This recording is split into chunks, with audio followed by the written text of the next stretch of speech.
नमस्कार, मैं सुनील छैला बिहारी आपको प्रणाम करता हूं। और मनीष कश्यप जी ने जो बीजेपी ज्वाइन किया, तो मैंने एक वीडियो बनाकर उनको बधाई दी।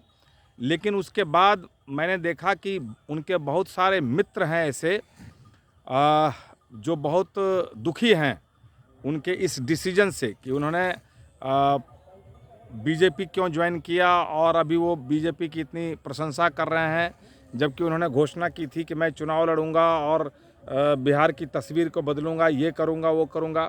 तो बहुत सारे, ये तो मैंने पिछले वीडियो में भी कहा कि बहुत लोगों को तो बुरा लगा होगा, क्योंकि जब आपने घोषणा की कि मैं चुनाव लड़ूंगा, निर्दलीय चुनाव लड़ूंगा, और उसके बाद यह भी कि हॉस्पिटल बनाऊंगा, 4 लाख लोगों को रोज़गार दूंगा, अगर नहीं दूंगा तो मैं जो पैसे मिलते हैं सांसद को वो सारा पैसा वापस कर दूंगा। तो इस मुहिम में उनके साथ बहुत सारे इष्ट मित्र रहे होंगे, जिन्होंने उनके साथ वर्क किया होगा या उनको आगे बढ़ने में मदद की होगी। तो जब अचानक उनका यह डिसीजन आया कि मैं बीजेपी ज्वाइन करूंगा, तो उनको झटका लगा होगा। लेकिन मैं ऐसा मानता हूं कि अगर वो सही मित्र हैं तो उनको इस बात का बुरा नहीं मानना चाहिए, क्योंकि इन्होंने किस परिस्थिति में ये बात कही वो तो यही समझते होंगे। इन्होंने तो कह दिया होगा कि भाई, ये सोचे होंगे कि अगर मैं घोषणा कर दूंगा कि मैं चुनाव लड़ूंगा तो कोई ना कोई पार्टी मेरे पास टिकट लेके आ जाएगी। बीच में तो मैंने उनका ये भी सुना था कि कोई भी पार्टी हो अगर हमको टिकट दे देगी तो मैं चुनाव लड़ूंगा। तो उन्होंने इसकी घोषणा कर दी, लेकिन कोई पार्टी नहीं आई तो जोश में कह दिया कि ठीक है चुनाव लड़ेंगे।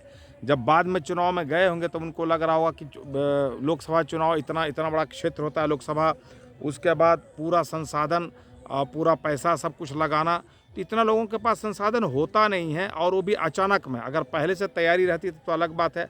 वो अभी जेल से निकले हैं, 9 महीने तक जेल में रहे हैं, तो जेल से निकलने की जो प्रक्रिया है, जमानत वगैरह, उसमें भी उनका बहुत सारा पैसा लगा होगा, तो उनको पैसे की भी कमी होगी।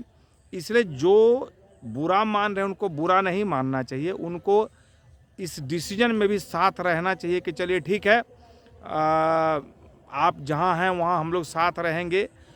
क्योंकि क्या होता है, जो व्यक्ति तुरंत बुरा मान जाते हैं वो कहीं ना कहीं किसी स्वार्थ के बस काम करते हैं। जब मैंने कुछ उनके मित्रों का इंटरव्यू वगैरह देखा, फेसबुक पर आके भला बुरा कह रहे थे।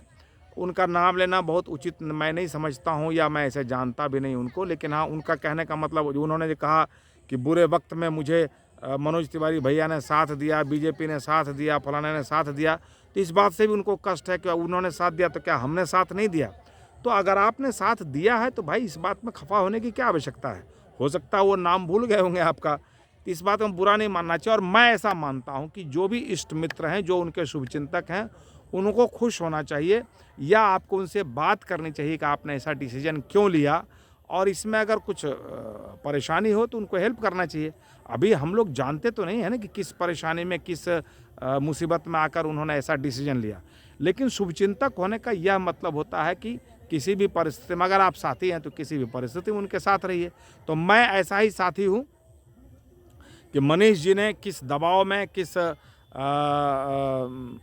किस वजह से उन्होंने यह डिसीजन लिया मुझे नहीं पता।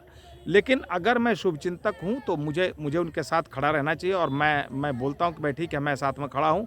हाँ, अपने अंदर जो आपके अंदर एक ज्वालामुखी है उसको बुझने मत दीजिएगा। बिहार के विकास को लेकर, पलायन को लेकर, शिक्षा, रोजगार, भ्रष्टाचार को लेकर आपके दिलो दिमाग में जो आग है, फायर है, उसको जला के रखिए। आप किसी भी पार्टी में रहेंगे तो आप अगर कर गुजरना चाहते हैं, आप में कर गुजरने की तमन्ना होगी तो आप ज़रूर कर पाएंगे, ऐसा मेरा मानना है।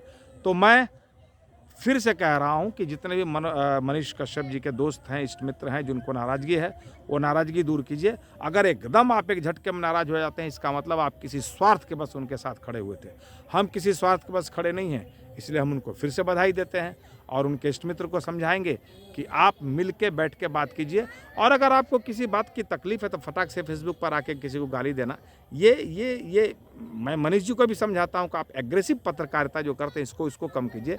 और मैं जो व्यक्ति आके फेसबुक पर गाली देने लगते हैं, जो आदमी कमेंट में कुछ भी लिख देते हैं, मैं उनसे हर हमेशा कहता हूँ, आग्रह करता हूँ कि गुस्से में या उत्तेजना में ना तो एक कमेंट करना चाहिए, ना उत्तेजना में आके फेसबुक लाइव होना चाहिए, ना उत्तेजना में फ़ोन करना चाहिए। ये मैंने कहीं पढ़ा है कि जब आप गुस्से में हो तो किसी को फ़ोन और मत कीजिए। तो मैं फिर से आग्रह करना चाहता हूँ सभी से, और आपसे भी आग्रह करना चाहता हूँ कि मेरी बातें अगर अच्छी लगी होगी तो बहुत अच्छी बात है, नहीं भी अच्छी लगी होगी तो अच्छा कमेंट कीजिएगा। अच्छा कमेंट नहीं कीजिएगा, जो आप सोचते हैं उसको शालीनता से कीजिएगा और इस वीडियो को शेयर कीजिएगा, ताकि जो लोग भी, जिनका भी गुस्सा है मनीष जी के प्रति, वो ठंडा हो और मनीष जी को भला बुरा नहीं कहें।